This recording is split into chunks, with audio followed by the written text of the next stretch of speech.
Boyo inanga boye. Sotenga pardon. Tika na sepela. Mayebesi boyaki. Mayebesi boyaki. Lelo makolo monene na pepa. Dikipa tuloso na ndekete. Tokolia tokomele. Tokobina te tokosa. Tomela mela mela mela. Tomela mela mela mela. Tolia. Tolia. Maintenant, c'est connu que c'est une infection à Helicobacter pylori, qui est un germe qu'on trouve à l'estomac.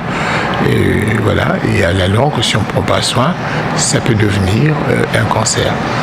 Ou alors un ulcère de l'estomac qui devient un cancer. C'est une question difficile. C'est une question difficile. Souvent, il n'y a que la douleur qui parle. Une douleur résistante à différents traitements. Hein. Une douleur qui traîne, qui est là depuis un certain nombre d'années, qui part, qui revient. Et on va voir le spécialiste, souvent c'est le gastro-entérologue, pas le chirurgien comme moi, hein, qui va faire des investigations, notamment la fibroscopie, hein, la gastroscopie. Hein. Tu vas mettre un tube par la bouche et il va voir, il va faire le prélèvement, il envoie ça au laboratoire et ça confirme le cancer. Quand on porte quand on a le cancer de l'estomac, c'est déjà un grand risque. Hein. C'est qu'on a le cancer et puis c'est pas un cancer qui soit facile à soigner. Hein. Pas, au début ça va, mais comme nous allons faire là, je sais même pas si on va passer. Vous allez voir la masse parce que vous voyez l'estomac est gonflé et tout. C'est vraiment le stade très très avancé. Le traitement idéal, c'est prendre ça au début, déjà éradiquer l'Helicobacter pylori, hein, supprimer ça parce qu'on a des traitements d'éradication, il y a un traitement médical. Et puis, secondairement, si c'est à un stade, là on s'attaque à la chirurgie avec tout ce qu'il y a comme complément thérapeutique, c'est-à-dire la chimiothérapie. Au cancer de l'estomac, ça dépend de ce qu'on veut faire. Faire une gastrectomie totale élargie, c'est-à-dire retirer ça et la rate et tout, on part pour 2h30, 3 heures. Hein, 2h30, 3 heures. Et ça, c'est en chirurgie ouverte. Bon, je peux refaire ça en chirurgie laparoscopique, c'est-à-dire faire avec des trous. Ça sera pratiquement le même temps.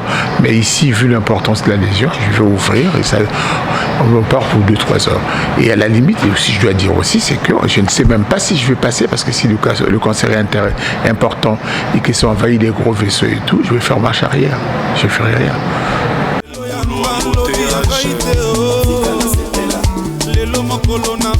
L'évolution, écoutez, on a retiré tout l'estomac et toute la tumeur qui était en dehors de l'estomac. On a fait des coutures, on a remplacé l'estomac par le grêle. On va voir, hein. On va voir comment ça va tenir, comment ça va cicatriser. Voilà.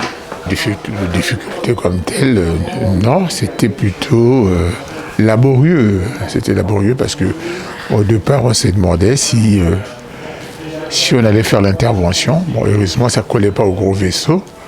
Et puis, vous avez vu, il y avait du temps mort. Parce que pour mettre la sonde, c'était un peu difficile. Pour faire ceci, on devait attendre, on devait faire ceci. Et on suis plutôt habitué pour ce genre de choses à utiliser beaucoup de pinces mécaniques que nous n'avons pas ici. Ce qui fait que le temps est un peu allongé, parce que d'habitude, quand on utilise la pince, on peut gagner par-ci 30 minutes, 30 minutes par là, et voilà. Mais je suis quand même content si vous dites qu'on a fait 3 heures, parce qu'une gastrectomie totale élargie à la main, ça a été plutôt rapide. J'ai retiré tout l'estomac et j'ai pris l'intestin, de petit intestin, l'intestin grêle, j'ai mis à la place de l'estomac. Et avec le temps, cet intestin-là, comme on va commencer à s'élargir petit à petit, jusqu'à ce que ça va remplacer l'estomac. Bon, déjà, on va voir d'ici 5 jours comment ça va se passer, quoi. Si tout va bien, s'il n'y a pas de fuite, et s'il n'y a pas de ceci, peut-être au milieu de la... Nous sommes quel jour aujourd'hui? C'est jeudi. Peut-être jeudi prochain, il sera à la maison. On ne sait pas. Voilà.